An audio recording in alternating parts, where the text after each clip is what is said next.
আসসালামু আলাইকুম, সবাইকে শুভেচ্ছা সহ আমন্ত্রণ জানাচ্ছি বাংলাভিউ রাতের সংবাদে। সাথে আছি আমি আন্নামা চৌধুরী।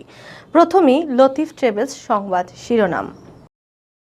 সিলেটে দুই বাসের মুখোমুখি সংঘর্ষে এক চিকিৎসক সহ ৮ জন নিহত। দুর্ঘটনা রোধে রশিদপুর এলাকায় গোলচত্বর নির্মাণের দাবি।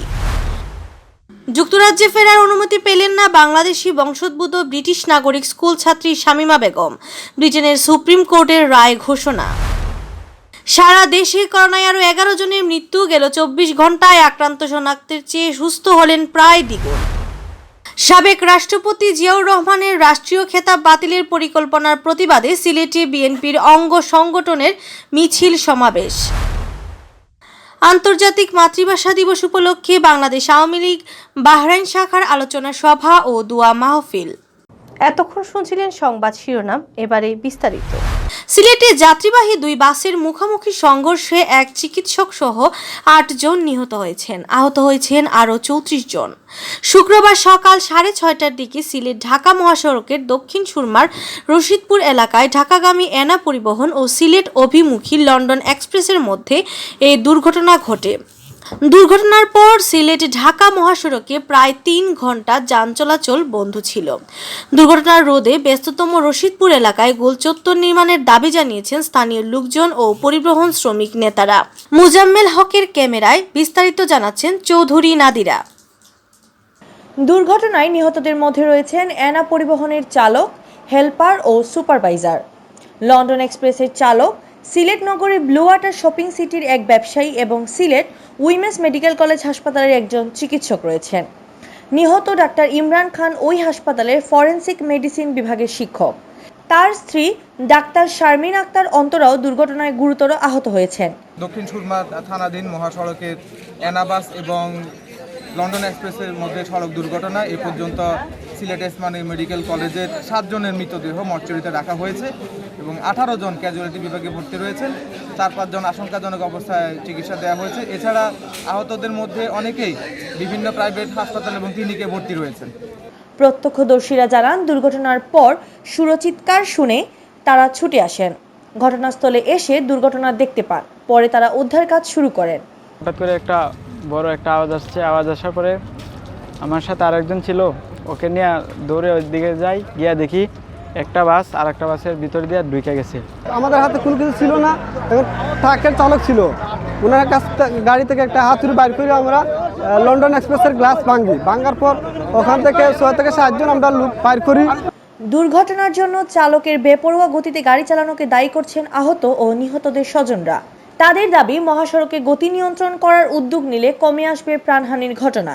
সম্পূর্ণ ড্রাইভারের উপরে ব্যাপার স্যাপার, মানে ড্রাইভার যদি এত সচেতন মানে চালাইতো তো এই দুর্ঘটনা।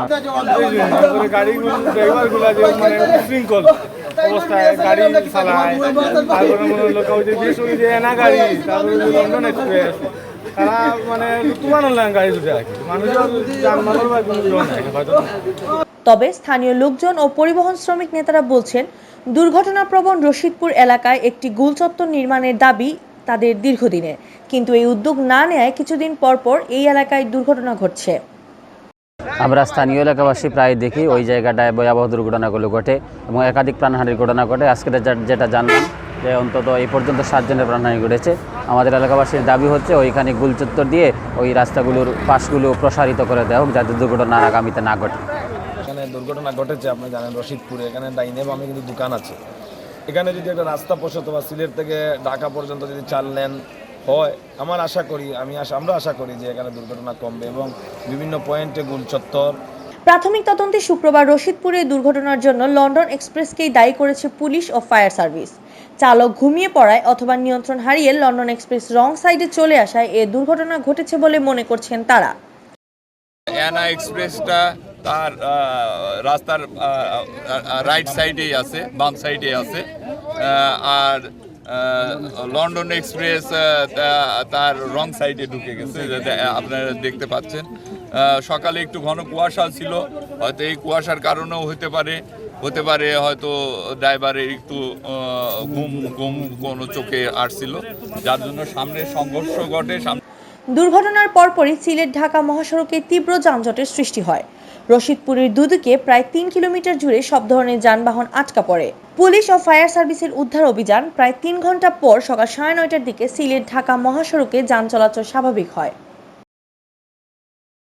যুক্তরাজ্যে ফেরার অনুমতি পেলেন না বাংলাদেশি বংশোদ্ভূত ব্রিটিশ নাগরিক স্কুল ছাত্রী শামীমা বেগম। শুক্রবার ব্রিটেনের সুপ্রিম কোর্ট এই রায় ঘোষণা করেছেন।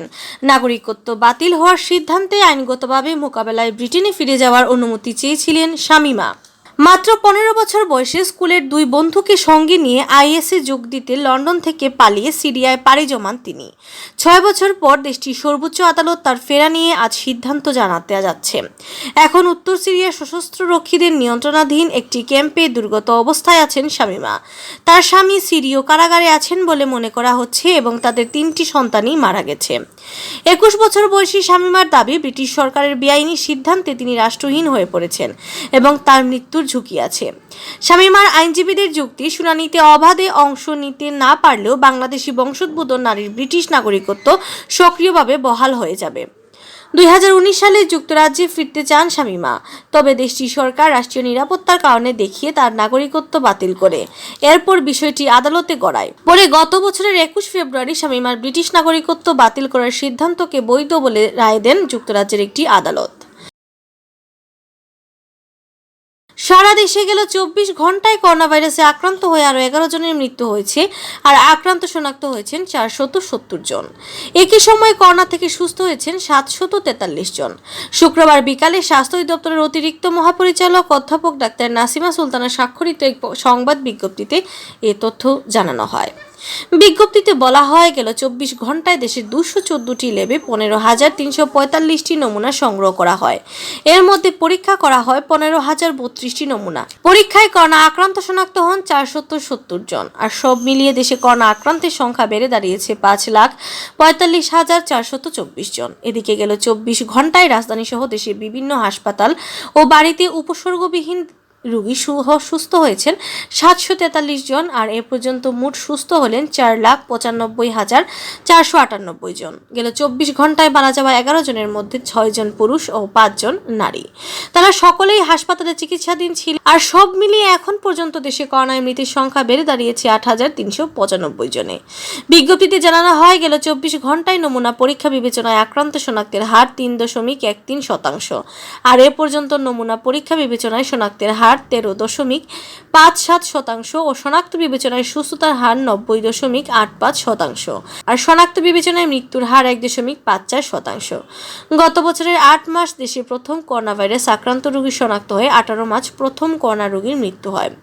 এ পর্যন্ত করোনায় মৃত্যু হওয়া 8,395 জনের মধ্যে পুরুষ 6,349 জন ও নারী 2,046 জন।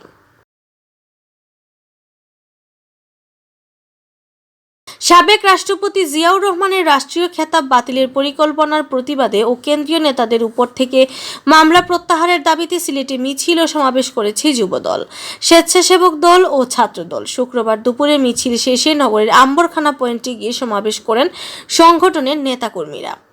সিলেট জেলা যুবদলের আহ্বায়ক কমিটির সদস্য মাসুক আহমেদের সভাপতিত্বে ও সিলেট মহানগর ছাত্রদলের সাবেক যুগ্ম সম্পাদক সৈয়দ সারওয়ার রেজার পরিচালনায় সমাবেশে প্রধান অতিথির বক্তব্য রাখেন জেলা যুবদল নেতা এমদাদুল হক স্বপন।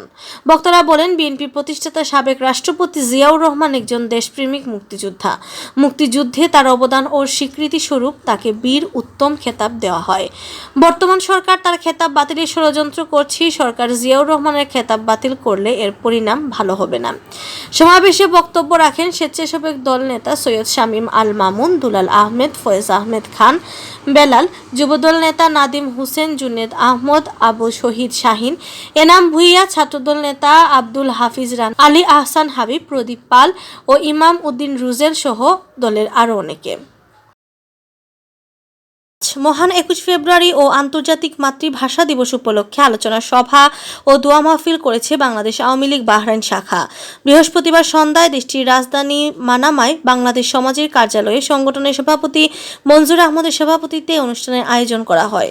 সংগঠনের যুগ্ম সাধারণ সম্পাদক নজরুল ইসলাম নাহিদের সঞ্চালনায় সভায় প্রধান অতিথি ছিলেন বাহরাইন আওয়ামী লীগের প্রবীণ নেতা আলাউদ্দিন নূর। প্রধান বক্তা ছিলেন সংগঠনের সাধারণ সম্পাদক এম এ হাশেম।